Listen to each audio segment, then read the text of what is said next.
And off you go. Over to you. Oh, wait, now that you started the recording, I have to be able to accept. Approve. Yes, I guess that is correct. Am I still on my slideshow? Yes. Good day, everyone. Not sure where you are, time zone wise. I'm very glad to present today a seminar that is inspired by a paper have been submitting, and that is going to be published very soon in the journal Interacting with Computer.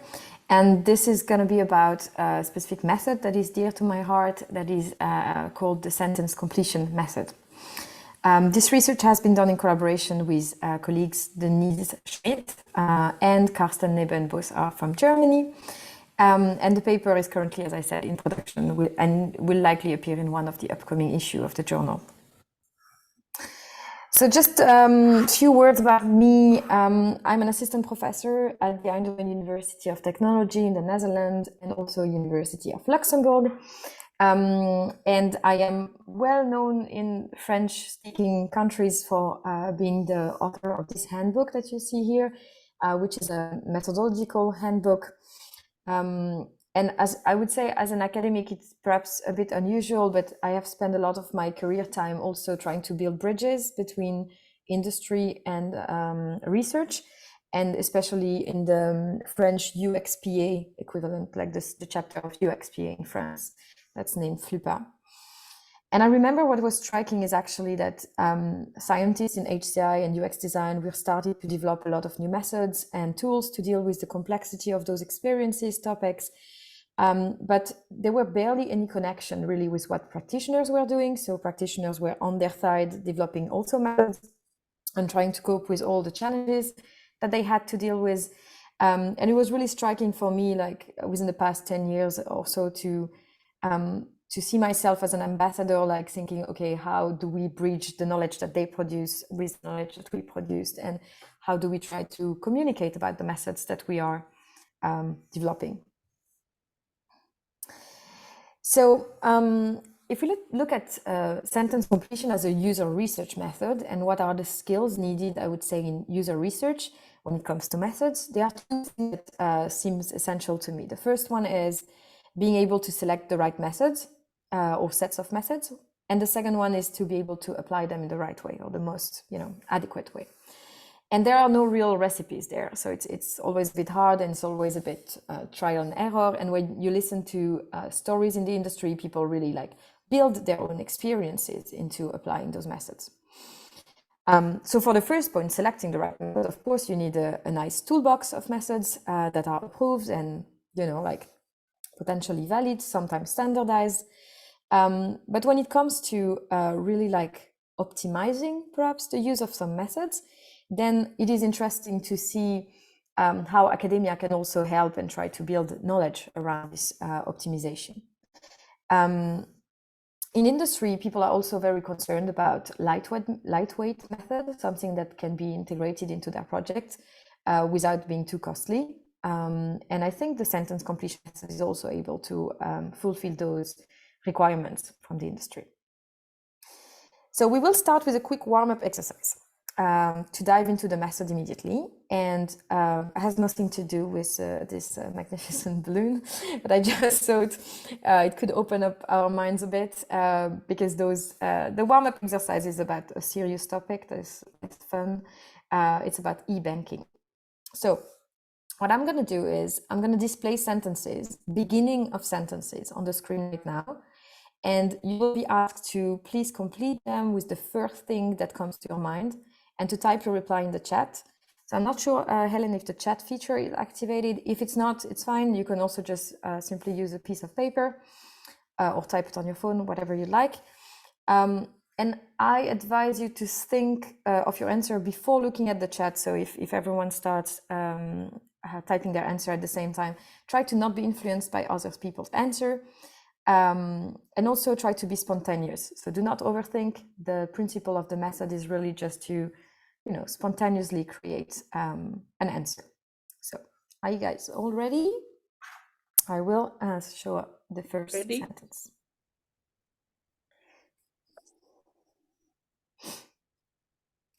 So my experience with online banking is...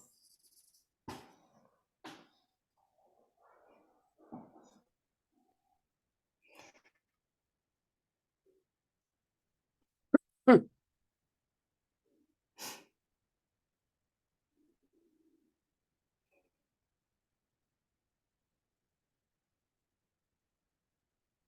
right. I don't see the chat, but I see the number of messages posted, so I'll take that as a kind of measure of how far you are. The second one.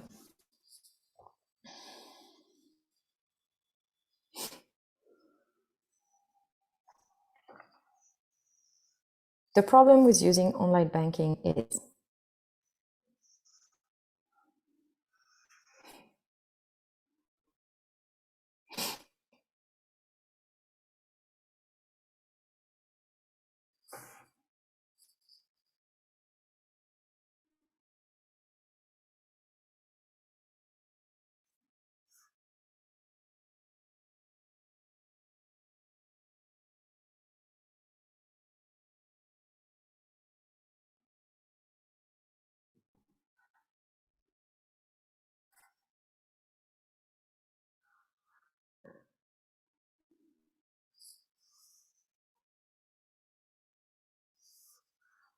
all right. The third one. What I love about using online banking is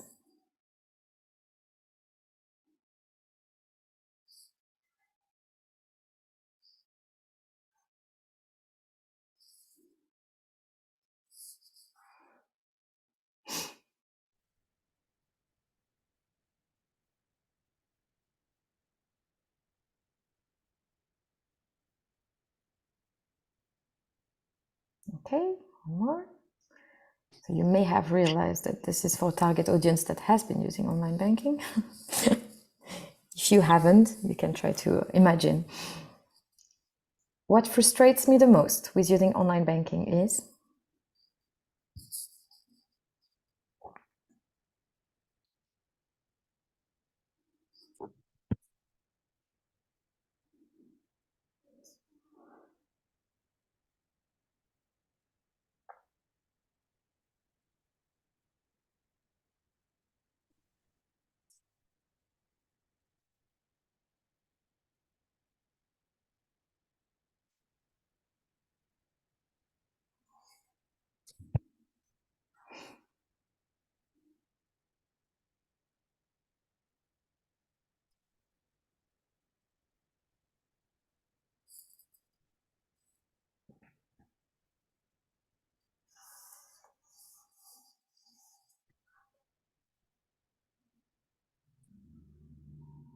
following one.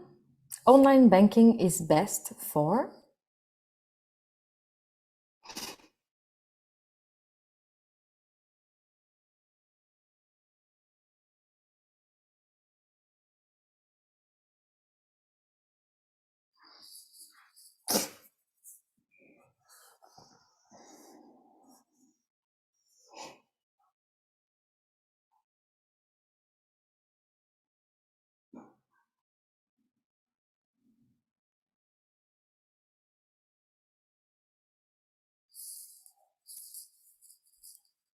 right, and now we have three slightly more original ones. If online banking was a mean of transportation, it would be A, because. So you have two blanks here to fill.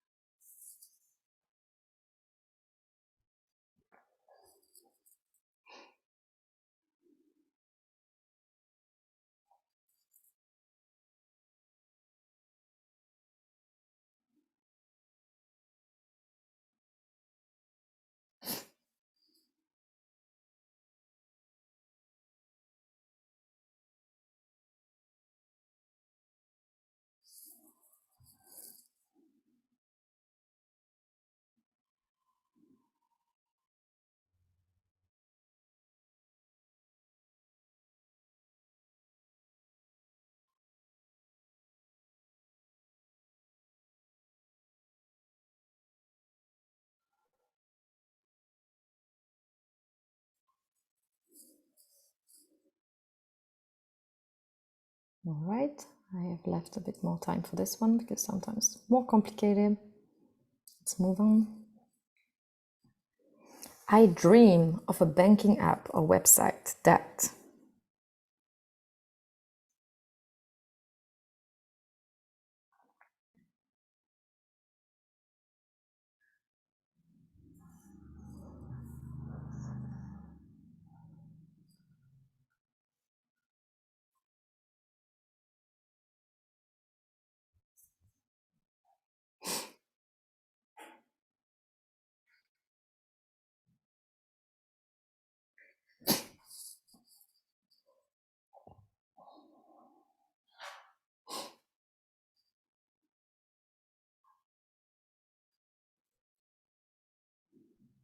Let's see how deep your dreams are with regard to banking.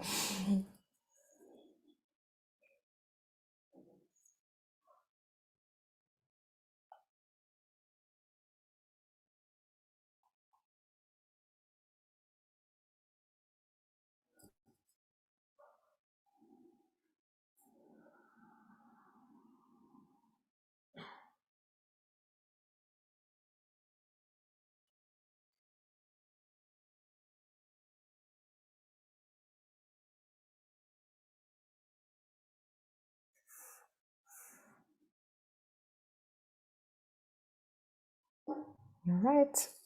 And the last one. In 20 years, online banking will be because.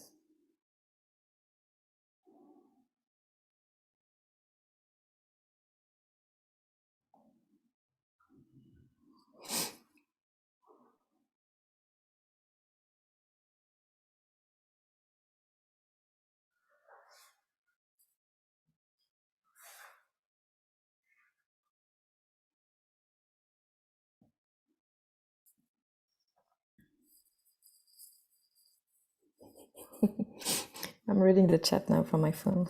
That's very interesting.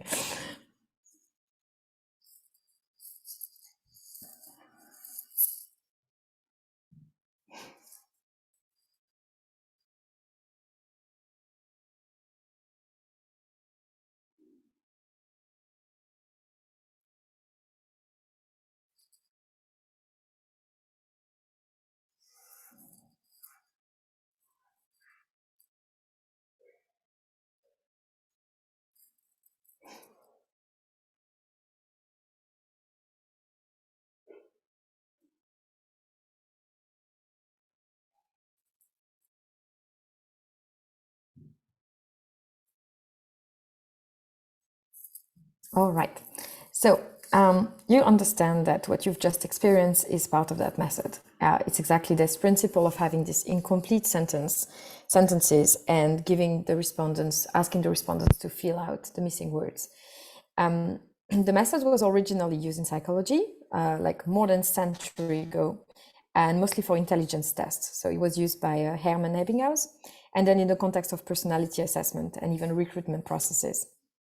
And so what is interesting about this method is that it seems to appear as a sort of cost-effective way to trigger and to prompt users to give ideas about their needs and their dreams, or overall about their experiences and how we can use this to evaluate systems or services. And it feels quite simple, right? But in the end, we may wonder actually how we could design those type of question or those type of sentence completion, because as you can see perhaps from the chat or perhaps from now having answered all these questions, you may realize that some were more attractive than others, or some were perhaps easier to fill than others. And I'm wondering, what do you think about the difference between those and open-ended questions, perhaps, like whether the sentence completion feel just more attractive to answer an open-ended question in a questionnaire? And feels like there is this natural tendency to just complete a sentence with the first idea that comes to your mind. But of course, we can already see here, I guess, that some were just harder than others and some were perhaps more inspiring than others. And we can see from the chat that some also, if you take the UX designer point of view, they are more interesting than others in terms of what we can do with those as part of the design process. So before we dive a bit deeper to the academic size of it, I think we can summarize the strengths here of the sentence completion method as it's less time consuming than an interview and more insightful than a multiple choice survey, for instance. It seems more engaging and fun for the respondents. They can use their own words to describe a situation, so they can be slightly more honest or spontaneous in their answers. The openness of the method also potentially could overcome limitations of some of the standardized questionnaire that we sometimes use, because we do not restrain the user by using a predefined vocabulary. And as an academic or as a designer in the field, you also have the possibility to steer the answers by making your sentence stem more specific. So it doesn't have to be always about just the generic experience.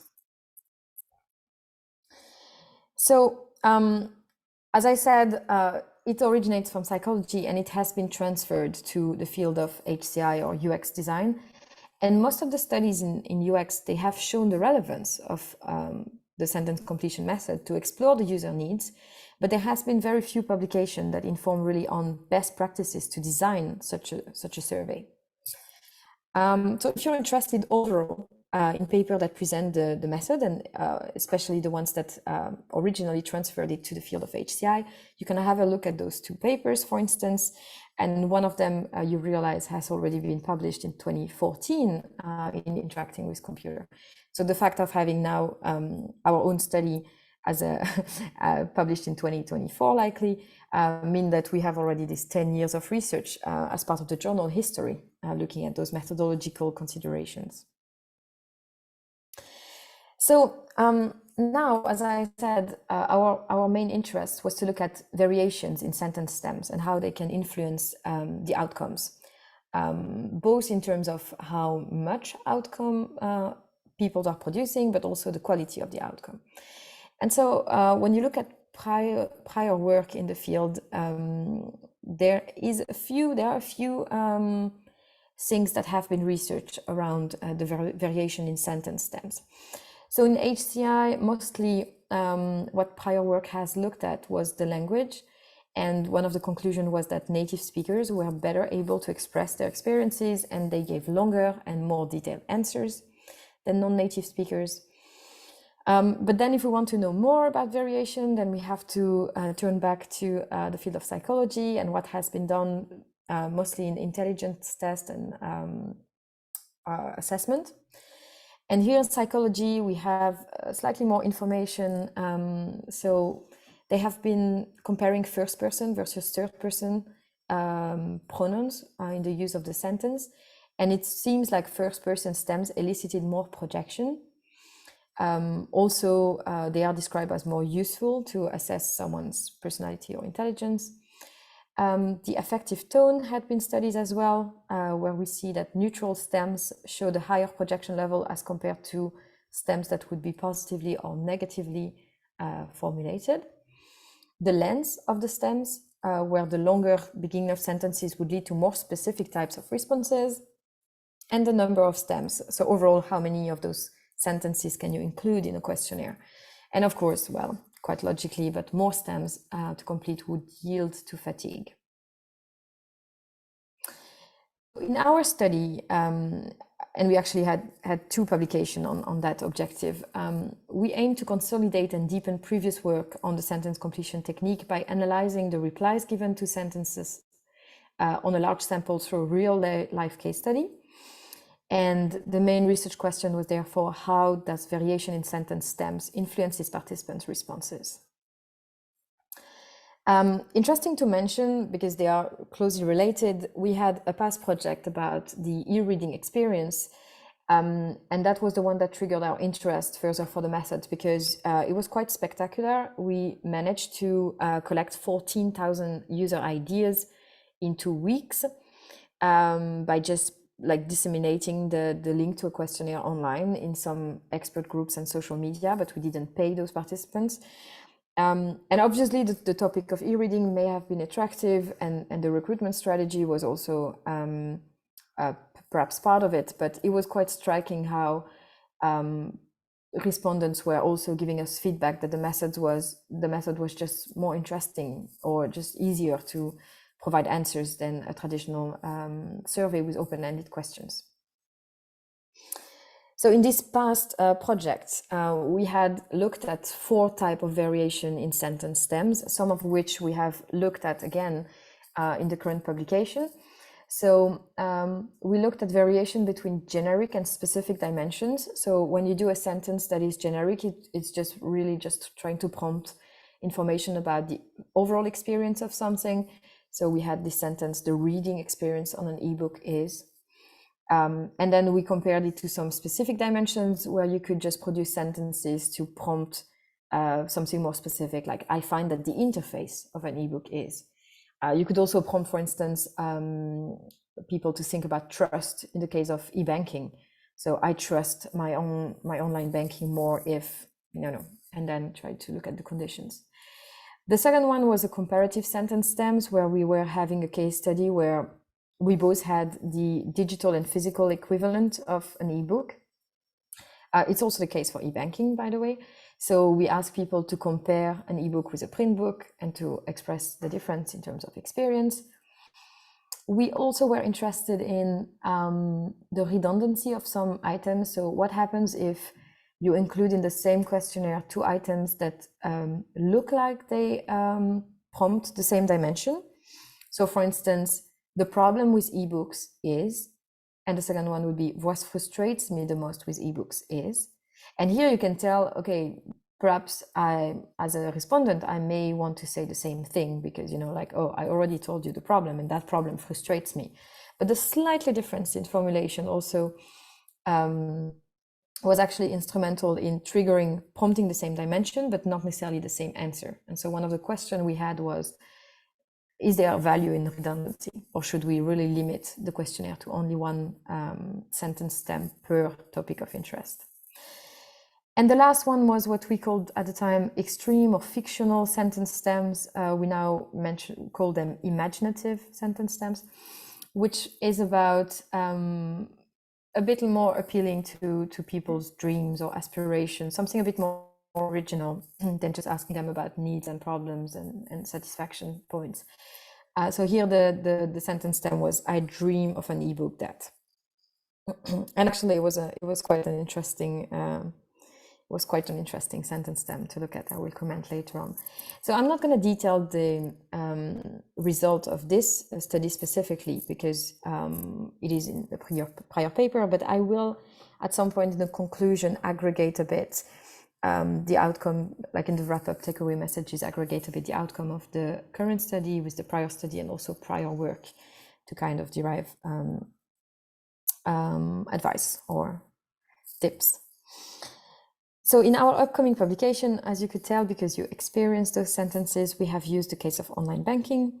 And the topic itself was not interesting for us. It was interesting for a colleague potentially, but we were really looking at this methodological point of view, and we needed just one realistic case study. So we created a total of 28 sentence stems related to the experience of e-banking, and they were covering different dimensions of the experience, as you can see here in the last column. And each respondent had 14 sentences to complete. So we had a between subject design for the pronoun condition, meaning you would only be in the no pronoun condition or only in the pronoun condition, but not have both. For the rest, all the other variables was within subject design, meaning that every participant was then answering all the others conditions. So only the no pronoun versus pronoun condition was between subject design. So the good thing is in the method, really, you have a lot of freedom about what type of sentence stems to produce. But that's also the thing that is probably the tricky part. You could pilot test it, of course. And I think in the industry, that would be the logical thing to do. You would just create a lot of sentence stems, would pilot test them and see the one who worked the best. But I was thinking, what if academia can already, help out a bit with this and provide recommendations?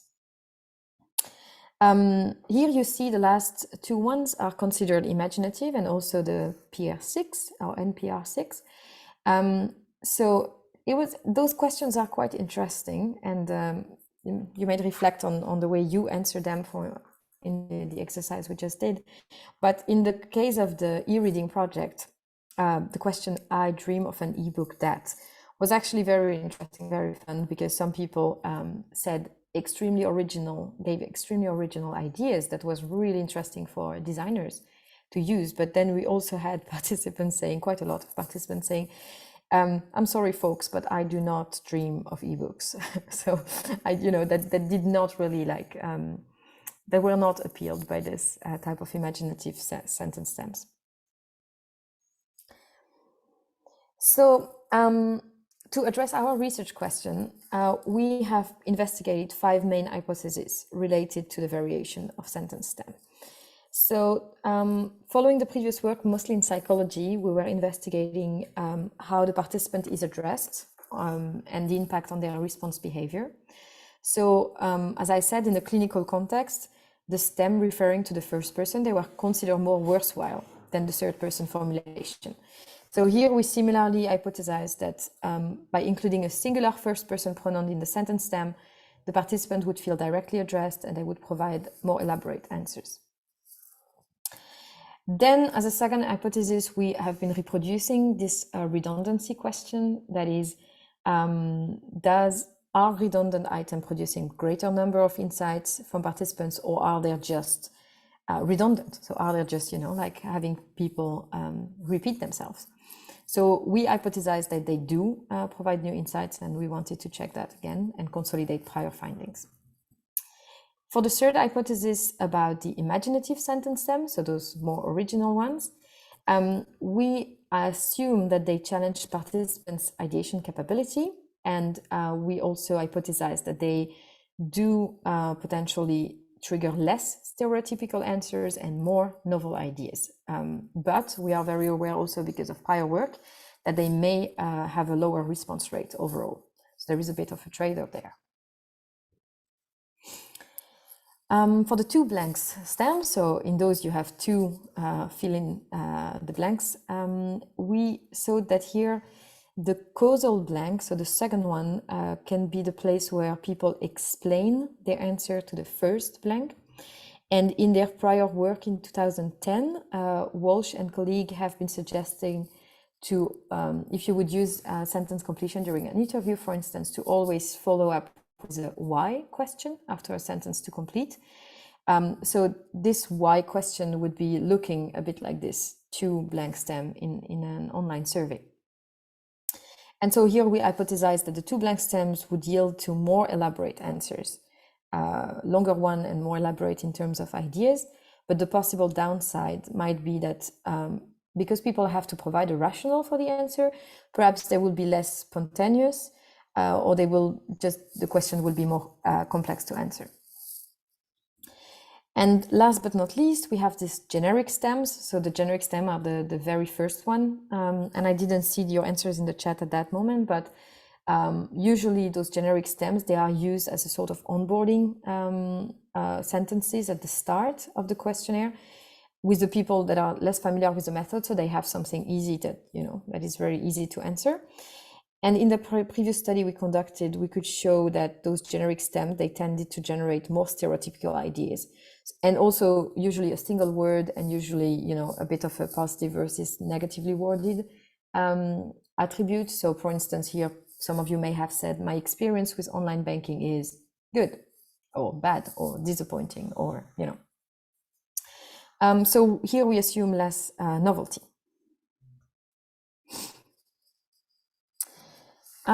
We have used 3 major metrics to assess the richness of users' replies to the sentence stems. So the first one was the quantity. So quantity is basically just the number of generated ideas. The second one was the variety. So not only how many ideas people do generate, but are those, how far is the solution space explored? So we used a thematic analysis of the answer, and the number of answer categories was used as an indicator of the variety of the output collected. So basically, the more answer categories, the more variety was expressed by the participants. And finally, we measure novelty, and that's a measure that is used in creativity studies, for instance, by comparing each idea of a participant to the frequency of how often the other participants have mentioned that same idea. And an idea that is mentioned by only 5% of respondents would be considered unusual, and it is deemed unique if it's only mentioned by 1% of the respondents. So here you see a table with the various scores, and of course in the paper we have a more detailed account of all the findings, a lot more tables and graphs, and a lot more formal analysis, which I will not dive into today. I'm just gonna talk about the main insights regarding to each of our hypotheses, and then I invite you to look at the paper as soon as it's published to get the detailed analysis. So are the hypotheses supported by the data? For the first hypothesis related to the pronoun or non-pronoun condition, where we suppose that pronoun stems would produce more elaborated answers than the non-pronoun condition, this is not supported by our results. There is no statistically significant difference, for instance, in word count between both conditions. And so we cannot conclude why this is so. It may be that the way we operationalize pronouns versus no pronouns was not triggering so much more personal ideas. It may also be that the topic itself is different. And we have to remember that this hypothesis came initially from psychology, so from something about a clinical purpose. So perhaps it doesn't transfer to HCI or user experience, or at least we couldn't verify it here. The second hypothesis was about redundant sentence stems, the fact that they would provide new insights. This hypothesis is supported by our data. So we both have descriptive and inferential statistics showing that we have new insight in 75% or 72% of the cases gathered by the redundant items. So asking about the problems and then asking about the frustration would lead to new things.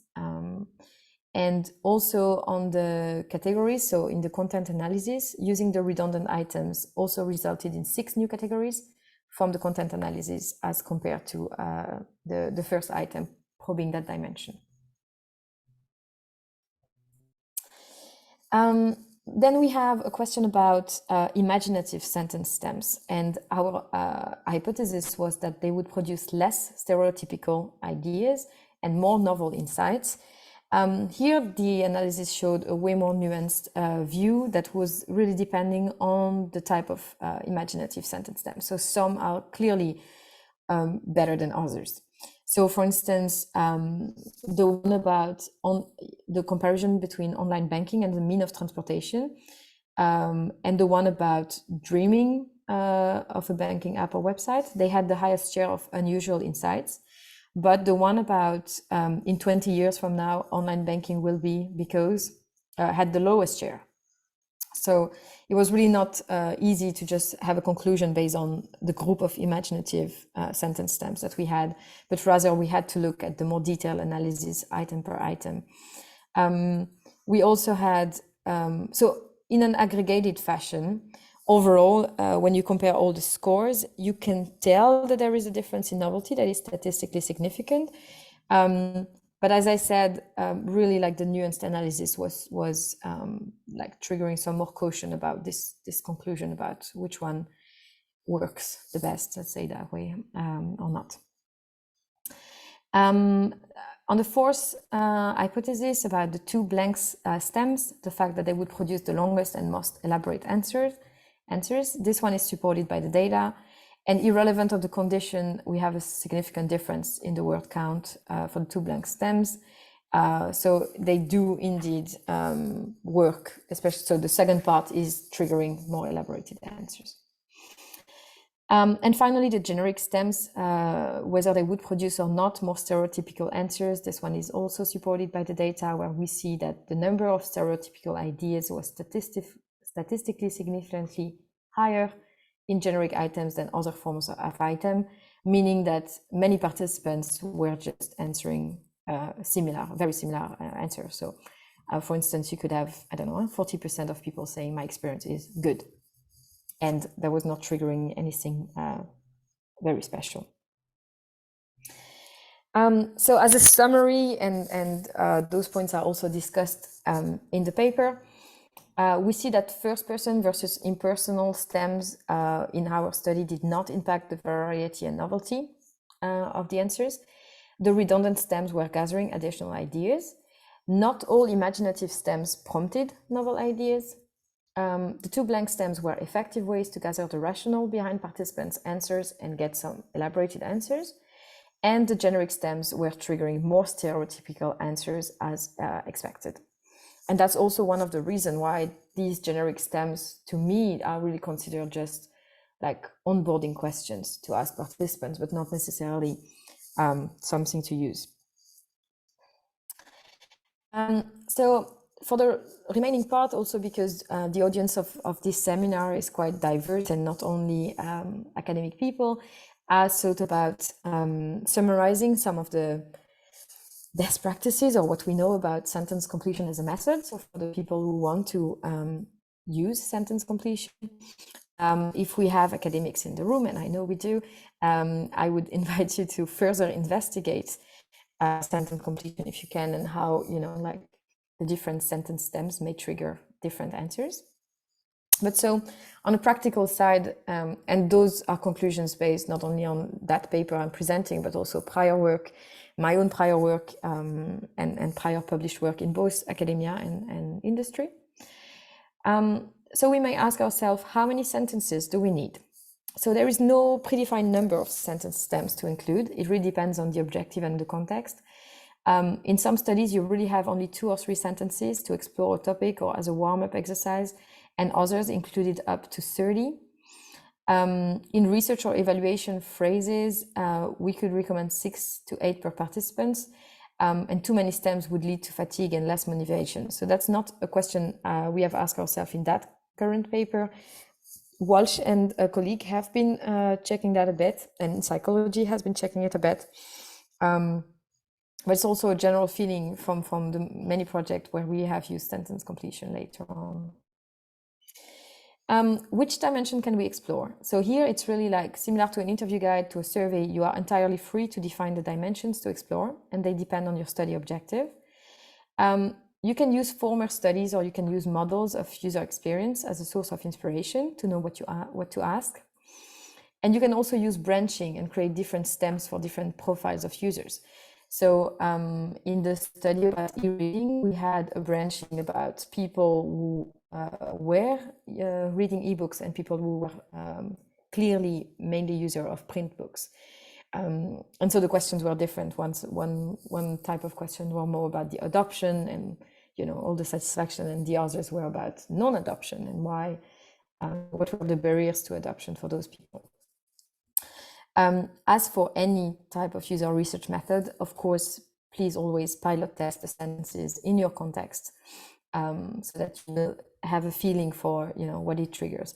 Sometimes it's really weird, the fact that like making the sentence slightly more specific or slightly less does really flavor the entire answers that you receive. So you may want to see what works best in your context.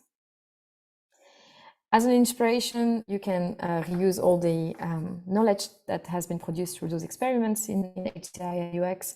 So you can prompt generic dimension with generic stems as a scaffolding question, but then rather use more specific sentence stems. You can use comparative stems. They are very interesting when there is an equivalent to the experience you seek to explore. Don't be afraid to use redundant items, because they do trigger additional findings. And also, I feel sometimes perhaps at the second time the person encounters a specific topic, they may add ideas that are sometimes less, the low-hanging fruits that they spontaneously were thinking about. When you have the 2 blank stems, this is really a smart way to have this explanation and the rationale behind someone's answer, just the same as you would have a why question in an interview. I personally like those fictional or imaginative stems a lot. They challenge the participants' capability to imagine something. And yes, sometimes they have a lower response rate, so perhaps it's good practice to not set them as mandatory if you do a questionnaire. but they do also kind of create a more playful or original way of answering the questionnaire. You can also use word associations, for instance, asking the first word that comes to my mind when I think about e-banking is, and that could be useful if you try to evaluate, for instance, a marketing strategy or branding strategy around a product or service. Or you can also use storytelling and anecdotes, but those would trigger way longer answers. And so we didn't try them in an academic study. We just have been using them in some projects where we ask people my best or my worst experience of collaboration was. But that looks way more than like an open-ended question.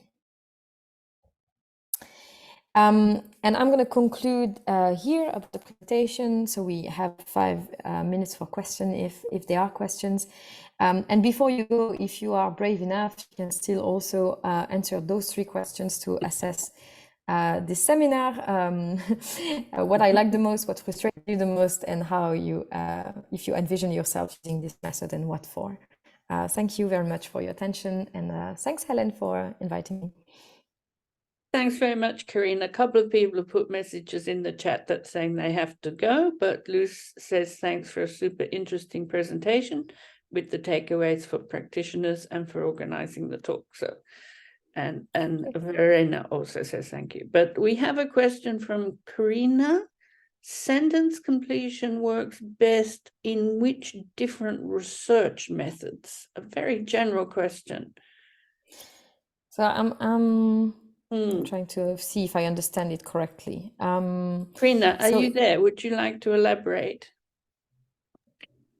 Hi, yes. Hi. So, actually, my question, I actually joined a little bit later than everyone, so I understand I may have missed the introduction to it.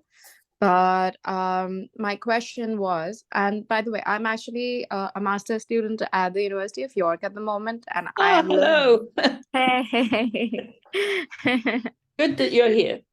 Yes. So, wait, Helen, are you also in the University of York? Yes, I am. I am not in York at the moment. I'm in London, but I'm Professor Emerita of HCI at the University of York. And if you're interested in sentence completion, I may be proposing research projects on I would love that. And yes. I will be asking Carine to collaborate with me on that. So yes, I would definitely love to join because I thought it was a really good because when I joined the seminar, it was around the time when she was asking about banking, online banking systems, and she was actually I think talking about I dream about this, and it was very interesting as a user as well. It made me think about because in a way it was just telling us about the goals of the user without them thinking that we are asking them for the goals of what goals they had for a specific product or a specific system. So I found it really interesting, by the way, and I would love to join if there was ever going to be a research on it. I'd love to join, Helen. Yep. Yeah.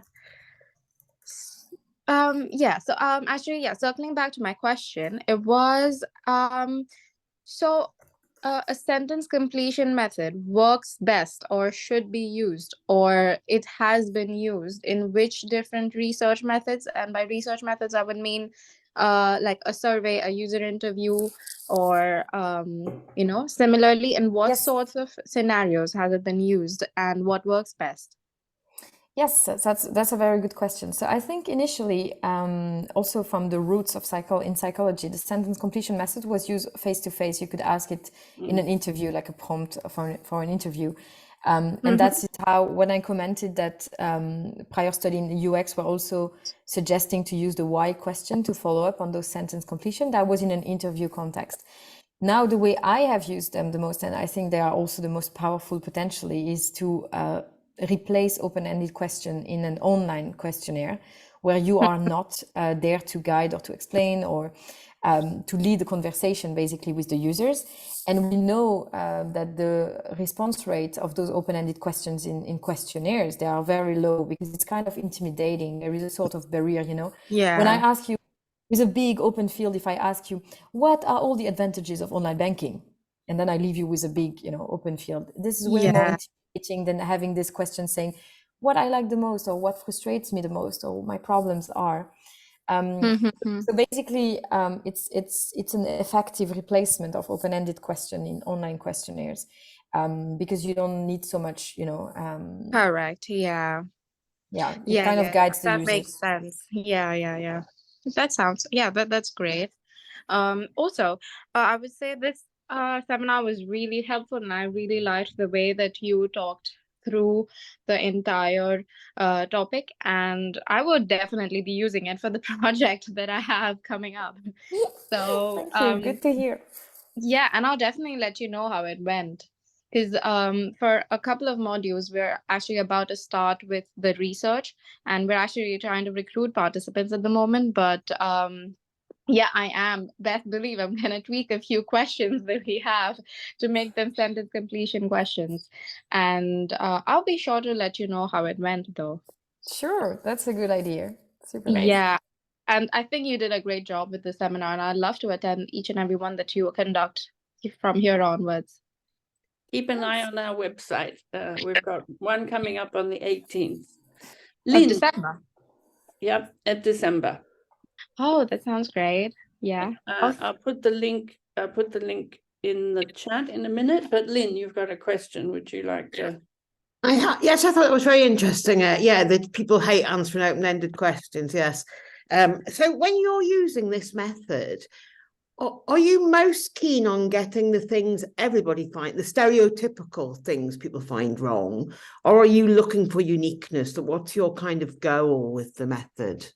Well, I think that's one of the core questions about the method for practice. So if you set up your goals beforehand, the method is actually quite a unique bit of a Swiss Army knife, because both are interesting. So it really depends. If let's imagine you have done a product or service and you have intentionally given it a specific experience, so you work to give it experience goals, you may use sentence completion to check that your experience goals are actually the one that are perceived by the users. So by having things about my experience is, or etc., you could kind of having very simple metrics to just say, okay, we have the intention that this website is inspiring, or and then you want to check that this vocabulary comes back in people's answers, so you can use it in a sort of confirmatory fashion. Also because perhaps not everyone wants to go through the content analysis of very complex things. For designers, for the e-reading, we have been using it as creation of inspiring material for later stages of the design process. So literally, we have been printing out some of the answers, and here the unusual ones were slightly more interesting. And then we gave them to designers to start brainstorming innovative ideas for e-readers, interfaces and apps. So in that sense, here you would look more at the novel and innovative side of things. But it's really depend. You could also just have this picture of frustrations, satisfactions, obstacles, etc., a bit like a normal user research analysis. So I would say the method is really quite flexible enough, but it's very useful at the start, that someone is asking themselves, what am I exactly going to analyze? Am I going to just count a confirmation of an experience we designed? Am I looking for ideas? And at which stage are you using it? You could use it as a user research tool before you even have an interface, or you could use it after a user test, for instance. You could ask people to interact with your service or your interface, and then use it as a test. So really essential to know where you're using it and what for, and to kind of anticipate the data analysis. In the e-reading one, we did not necessarily anticipate that, but when you have 14,000 ideas, so that was around, it was not 14,000 as a sample size, it was 14,000 insights, so that was like 3,000-ish as a sample size. We didn't anticipate that, so suddenly the analysis, if you do a content analysis, becomes very, very complicated, especially in industry. You may not even know how to deal with 3,000 people answering, questionnaire. So anticipating is good. In my experience, it's super flexible method, so it's very interesting for that side as well. Right, thanks very much. And we have Jordi. I'm not sure how you pronounce your name, so would you like to ask your question? Hi, it's Jordi. Jordi, okay, sorry. J is always a difficult letter. Yeah, I live, it's a Catalan name. I live in Germany, and it's always pronounced differently. So Right. I'm used to it. I recognize it as a Catalan name. Yeah. Yeah, Carine, thank you for the presentation. It was very, very insightful. I'm doing now my PhD at the Bauhaus University in Weimar with Professor Oliver Honecker, professor for HCI, and in our team we are not using the sentence completion method, but the story completion method or story elicitation, which kind of builds on the same research, and we use it for getting insights from people from especially vulnerable groups by making them write fictional stories about a topic. And I found very interesting the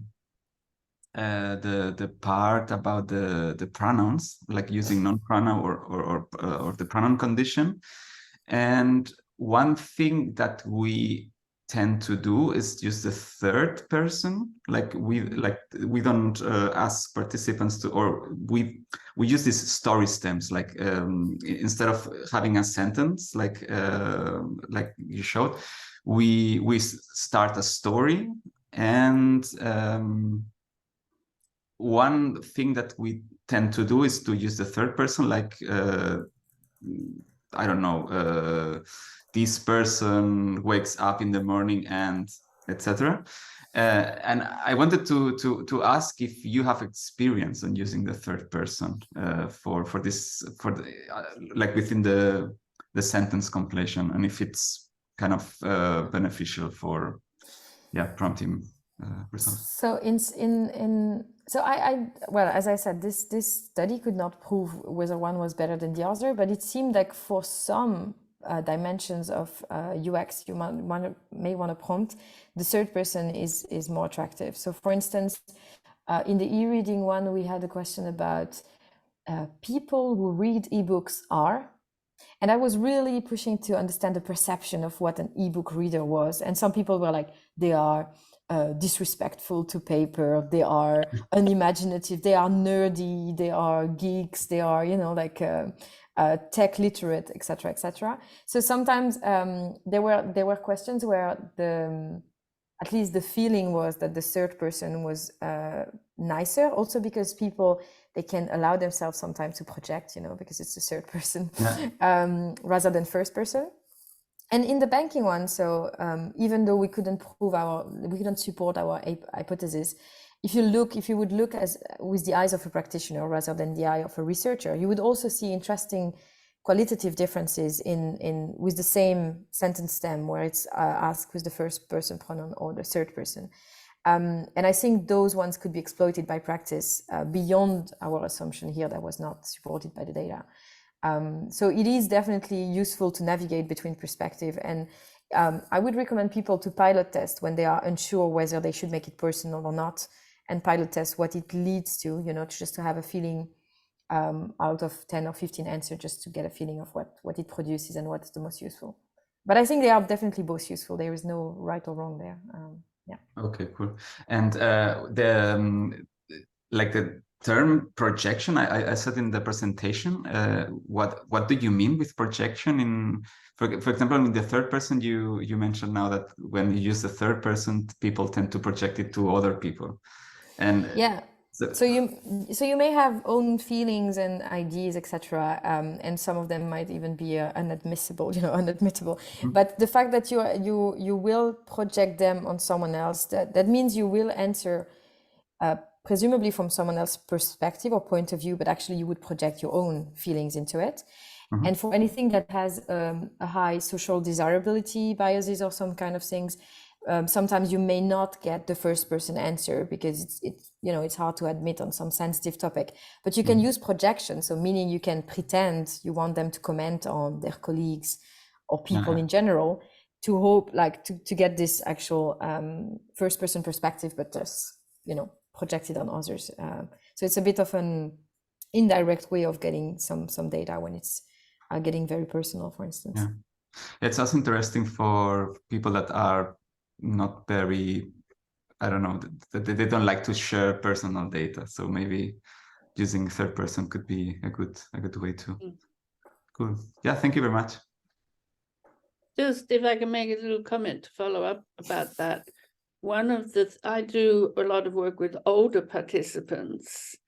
And one of the things we find is if you're asking an older person, and typically we work with people in their 70s who are still living independently. So you'll ask them, you know, would this device to assist you in the home be useful?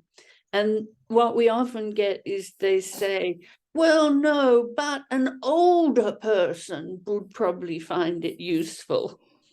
And we think they're kind of projecting a little bit, that they don't want to admit that they might need it now. And perhaps they don't need it now, but they can imagine in the future as they age more. And I've kind of just been trying to think here. I think that we could make that more acceptable to people by using a sentence completion format. To ask that. So because I think older people find it a bit embarrassing when we ask them, would you find this useful? Because it is suggesting they've got a deficit, to use a horrible word, which is not really, we're not implying that at all. We're just wanting to find out what they would find useful. So that, you know, they are projecting onto their future selves potentially. But I think that sentence completion has potential to make that work better. Something to think about, Carine. Yes, for sure. And there, frankly, it's a matter. I'm quite passionate. I put sentence completions everywhere, and I'm just thinking like, oh, what did it trigger? You know, what did it prompt? What did it do? But I think I have now 2 full paper about looking at all those variations. Yes, I may move to something else. But well, in fact, one of the things I was going to ask, and we can talk about this later, is well, a two-pronged thing. As you noted, and Lynn also noted, people seem to find answering open-ended questions intimidating and difficult, and I do agree. But have you or anyone else actually made that comparison of open-ended versus sentence completion, and then asked people how easy or hard, how fun was it, for example? I didn't do it. I have to say I started from the assumption that it was obvious, and so too often we start from the obvious.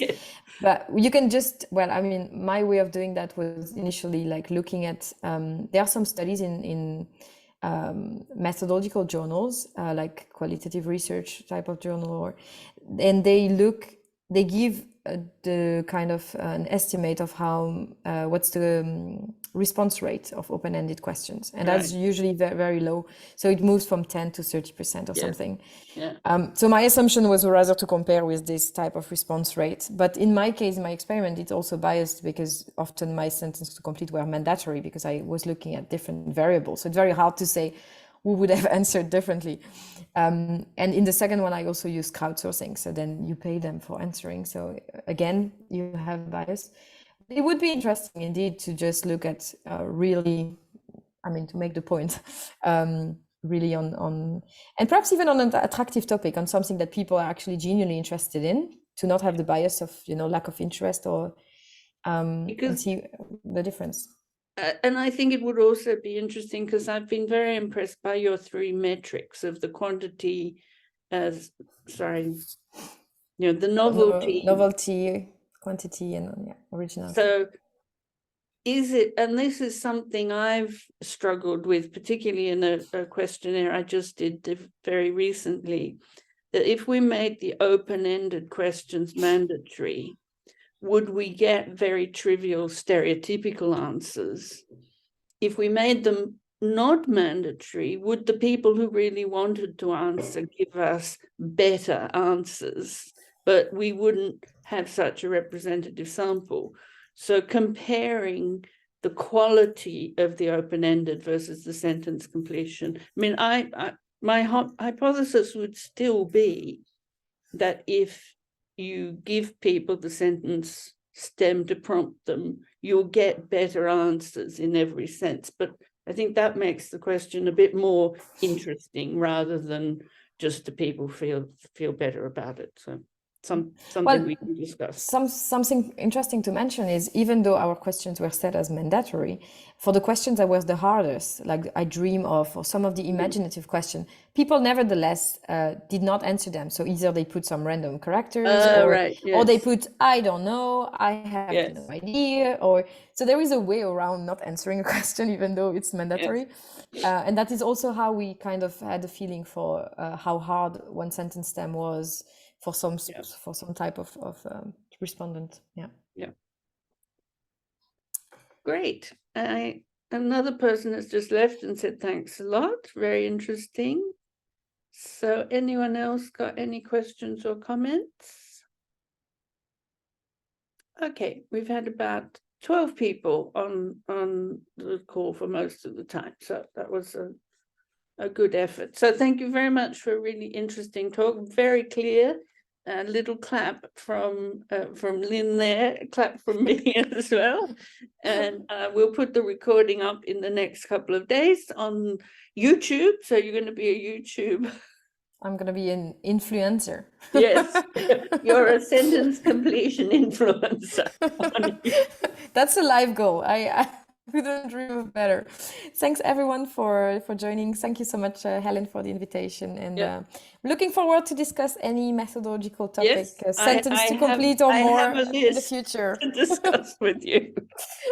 Good. Okay. See you potentially on the 18th of December, people, is our next talk. And I'll be in Chicago, and I think you're going to be in Utah or somewhere. Yes, but I can still join, perhaps middle of the night somewhere.